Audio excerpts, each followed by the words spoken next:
అరవింద్ కేజ్రీవాల్, కల్వకుంట్ల కవిత వీళ్ళందరూ liquor scam లో arrest అయ్యారు.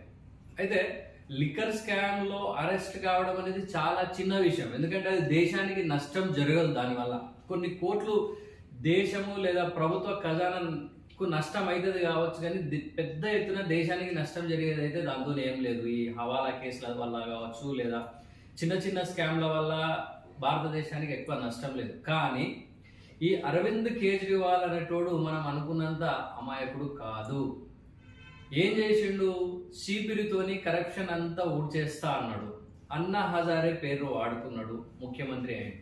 అయితే ఈ ముఖ్యమంత్రి అయ్యే ముందు అరవింద్ కేజ్రీవాల్ చేసిన కథ వేరే ఉంది. అరవింద్ కేజ్రీవాల్ చేసిన కథను గురించి మనం చెప్పుకునే ముందు ఒక్కసారి రాఘవ్ చెడ్డా అనే పేరు ఇక్కడికి ఒక క్యారెక్టర్ జనరల్ గా మన దగ్గరికి వస్తుంది. ఈ రాఘవ్ చెడ్డా ఎవరు? ప్రస్తుతము రాజ్యసభ మెంబర్, పంజాబ్ స్టేట్ నుండి రిప్రజెంట్ చేస్తున్న రాజ్యసభ మెంబర్ రాఘవ్ చెడ్డా ఆమ్ ఆద్మీ పార్టీకి సంబంధించిన స్పోక్స్ పర్సన్ కూడా. రీసెంట్లీ ఇతను పరిణితి చోప్రా అనే యాక్టర్స్ ను కూడా వివాహం చేసుకోవడం జరిగింది. వివాహం చేసుకొని హనీమూన్ పేరుతోనో లేకపోతే చిన్న సర్జరీ పేరుతోనో లండన్ వెళ్ళిండు. ఇక్కడ లండన్లో స్టోరీ ఇప్పుడు చిన్నగా అక్కడికి హైలైట్ అయింది. లండన్ వెళ్ళిన తర్వాత ఈయన సర్జరీ చేసుకుంటూ ఆ పనితో పాటు ఏం పని చేసిందంటే ఈయన ప్రీత గిల్ అనే ఒక ఎంపీని కలిసిండు. ఏ ఎంపీ? యునైటెడ్ కింగ్డమ్ లేదా ఇంగ్లాండ్కి సంబంధించిన ఎంపీని కలిసిండు. ఈ ప్రీతం గిల్ అనే ఎంపీ ఎవరు అంటే పక్కా యాంటీ హిందూ, పక్కా ప్రో ఖలిస్తానీ, అంటే ఖలిస్తానీ మూమెంట్ ఏదైతే ఉన్నదో, సిక్కుల సెపరేటిస్ట్ మూవ్మెంట్ ఏదైతే ఉన్నదో దానికి సపోర్ట్ చేసే ఎంపీ ఈమె. ఇంకొక విషయం ఇక్కడ ఏంటంటే ఇదే సమయంలో బరాక్ ఒబామా కూడా లండన్ లో ఉన్నాడు. మరి బరాక్ ఒబామా ఎప్పుడో ప్రెసిడెంట్ కదా అమెరికా కంటే, అమెరికాలో అట్లా ఉండదు. అక్కడ డీప్ స్టేట్ అనే ఒక పాలసీ ఉంటుంది. అక్కడ ఏంటంటే పాత ఎవరైతే ఇంతకుముందు ఆర్మీ ఆఫీసర్స్ ఉన్నారో, ఇంతకుముందు ప్రెసిడెంట్లు ఉన్నారు, ఇంతకుముందు మినిస్టర్లు ఉన్నారు, ఇంతకుముందు సెక్రటరీలు ఎవరైతే ఉన్నారో వీళ్ళు ప్రభుత్వంలో లేకున్నా కానీ ప్రభుత్వం అనుసరించే స్ట్రాటజీస్ ఏవైతున్నాయో, వ్యూహాలు ఏవైతున్నాయో వాళ్ళు చాలా ముఖ్యమైన పాత్ర వహిస్తారు.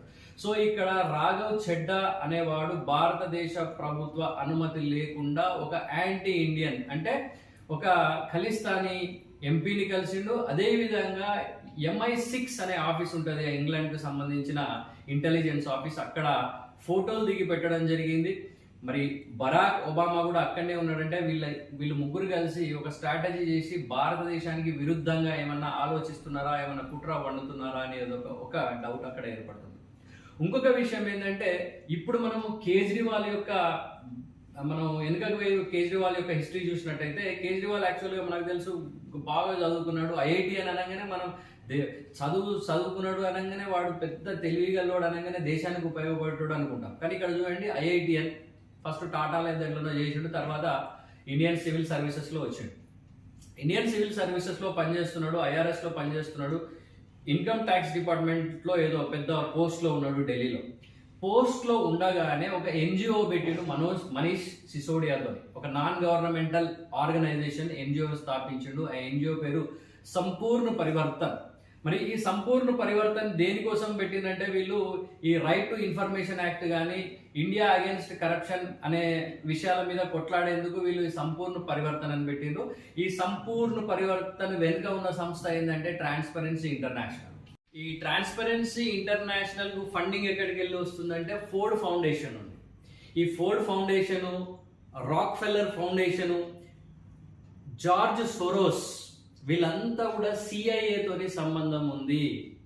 అమెరికాకు సంబంధించిన గూఢాచార్య సంస్థ CIA కు సంబంధం ఉంది. అంటే ఆటోమేటిక్ గా మనం అరవింద్ కేజ్రీవాల్ నడిపే NGO ఏదైతే ఉన్నదో ఈ NGOకు డబ్బులు లేదా ఫండింగ్ ఎక్కడికి వెళ్ళి వస్తుందంటే అమెరికా నుండి వస్తుంది, అమెరికాకు సంబంధించిన గూఢాచార సంస్థ నుండి వస్తుంది.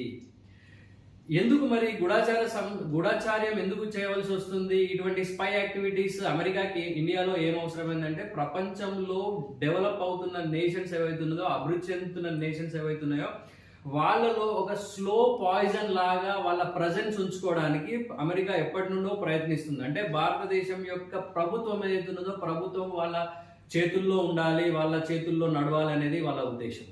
అదేవిధంగా భారతదేశమే కాదు, ప్రపంచంలో అనేక దేశాల్లో స్లో పాయిజన్ లాగా ఈ విధంగా ఎన్జిఓస్ కానీ అక్కడ ఉన్న పొలిటికల్, అంటే ఒక రకంగా political control as well as psychological control of the particular nation అనేది అమెరికా వాళ్ళకి అవసరం. వాళ్ళు ఎప్పటికెళ్ళో చేస్తున్నారు, చాలా దేశాల్లో సఫలీకృతమై ఆ దేశాలను నాశనం చేశారు.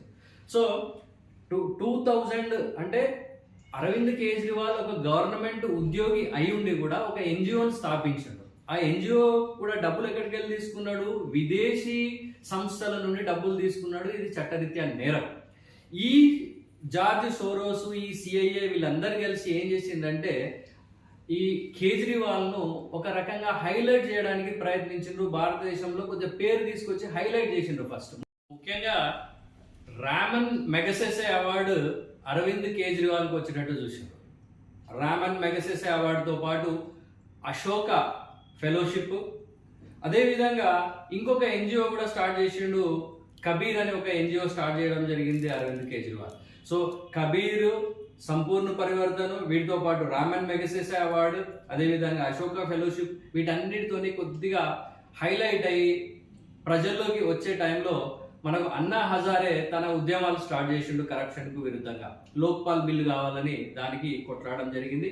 అప్పుడు అదును చూసుకొని ఈ అమెరికా సంస్థల ప్రోద్బలంతో అరవింద్ కేజ్రీవాల్ అన్నా హజారే క్యాంప్లో చేరి అన్నా హజారే ఉద్యమాల్లో కొన్ని రోజులు పాల్గొని అన్నా హజారేను పక్కకు పెట్టేసి ఆమ్ ఆద్మీ పార్టీ అనేది, ఆప్ అనేది స్టార్ట్ చేయడం జరిగింది. దాంట్లో అన్నా హజారేను పక్కకు పెట్టేసాడు. సో ప్రజలు నమ్ముతున్నారు ఈ అరవింద్ కేజ్రీవాల్ అనేవాడు కరప్షన్కు విరుద్ధంగా ఉంటున్నాడు. ఈ ఆర్టీఐ అంటే రైట్ టు ఇన్ఫర్మేషన్ యాక్ట్, ఆర్టీఐని ఉపయోగించుకొని చాలా విషయాలు ప్రభుత్వానికి విరుద్ధంగా, కరప్షన్కు విరుద్ధంగా ఇతను చాలా విషయాలను బయటికి తీసుకురావడం జరిగింది. కాబట్టి ప్రజలు ఇతన్ని నమ్మారు. ఇతను ఏం చేసిండు? ఒక మఫ్లర్ చుట్టుకున్నాడు, హవాయి చెప్పులు వేసుకున్నాడు, నేను కరప్షన్కు విరుద్ధం అని చెప్పిండు, చీపిరి గుర్తు పెట్టుకున్నాడు. చీపిరితోని ఈ లంచగొండి తరాన్ని, కరప్షన్ మొత్తం దేశం నుండి ఊడ్చి పడేస్తా అనే ఒక నినాదంతో ఢిల్లీ ప్రజలను మభ్యపెట్టి ఢిల్లీలో అధికారాన్ని చేజిక్కించుకున్నాడు. అయితే ఇప్పుడు ఇంకో చాలా గొప్ప విషయం, ఇంపార్టెంట్ విషయం తెలుసుకోవాల్సింది ఏంటంటే, మనం ఏం చెప్పినాము, రాఘవ్ చెడ్డా అక్కడ ఖలిస్తానీ సపోర్టర్ ఎంపీతోని కలిసిండు. అదేవిధంగా బరాక్ ఒబామా ఉన్న ప్రాంతంలో ఉండి వీళ్ళందరూ కలిసే ఒక కుట్రను పన్నే అవకాశం ఉందని చెప్పినాము. ఈ అరవింద్ కేజ్రీవాల్ను మొన్న అరెస్ట్ చేసినప్పుడు, ఇతని ఇంట్లో సోదాలు చేసినప్పుడు ఎన్ఫోర్స్మెంట్ డైరెక్టరేట్కు గుండెపోటు వచ్చినంత పని అయింది. అక్కడ దొరికిన డోజియర్ ఏదైతే ఉన్నదో, డోజియర్ అంటే అతనికి జనాలకు సంబంధించిన ఫైల్స్ కొన్ని దొరికినాయి. ఈ ఫైల్స్ ఏంటంటే ఎన్ఫోర్స్మెంట్ డైరెక్టరేట్కు సంబంధించిన అధికారుల యొక్క కంప్లీట్ డేటా. అంటే వాళ్ళు భార్యాభర్తలు, వాళ్ళ పిల్లలు కాదు, భార్యాభర్తలు, పిల్లలు, వాళ్ళ తల్లిదండ్రులు, వాళ్ళ అత్తామామలు, వాళ్ళ గ్రాండ్ పేరెంట్స్, వాళ్ళకి ఎవరైనా చుట్టాలు ఉన్నట్టయితే దేశం మొత్తంలో ఎక్కడ ఉంటున్నారు, పిల్లలు ఏ స్కూల్లో చదువుతున్నారు, ఏ కాలేజీలో చదువుతున్నారు, పొద్దున ఎన్ని గంటలకు ఇంట్లోకి వెళ్ళి బయలుదేరుతారు, సాయంత్రం ఎన్ని గంటలకు మళ్ళీ ఇంటికి చేరుకుంటారు. ఇటువంటి పూర్తి ఏదైతే ప్రైవేట్ ఇన్ఫర్మేషన్ ఏదైతే ఉన్నదో ఆ ఇన్ఫర్మేషన్ ను గ్యాదర్ చేసి ఫైళ్లు పెట్టుకోవడం జరిగింది. ఆ ఫైళ్లు ఈడీ అధికారులకు దొరికినాయి. అంటే ఈ ఫైళ్లను సిఐఏకు అందజేస్తున్నాడా ఈ రాఘవ్ చెడ్డా? వీటికి సంబంధించిన సమాచారాన్ని తీసుకొని లండన్ వెళ్ళిండా అనేది ఒక డౌట్ కూడా ఉంది. ఎందుకంటే ఇది చట్టరీత్యా నేరము, ఆల్మోస్ట్ టెర్రరిస్ట్ యాక్టివిటీస్ కింద అరెస్ట్ చేయాలి.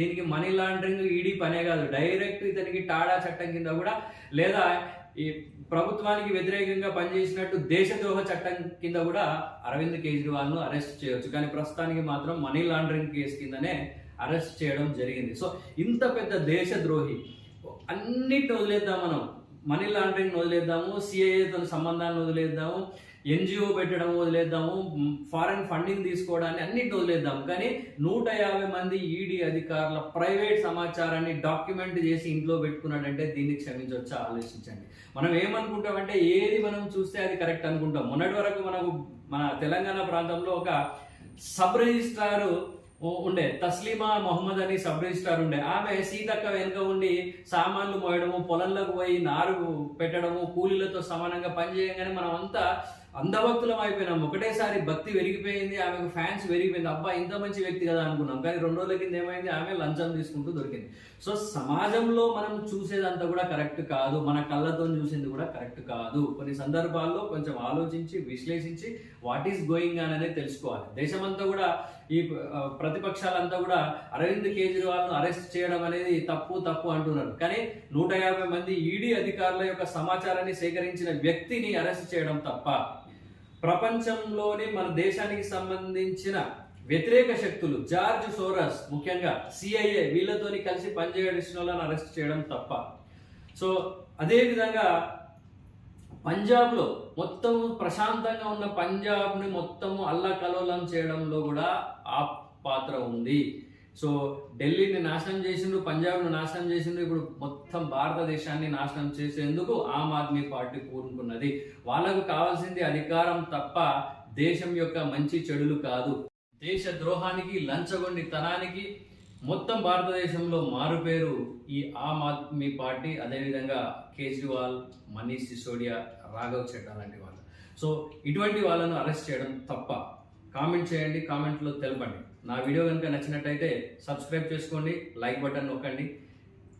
జై హింద్.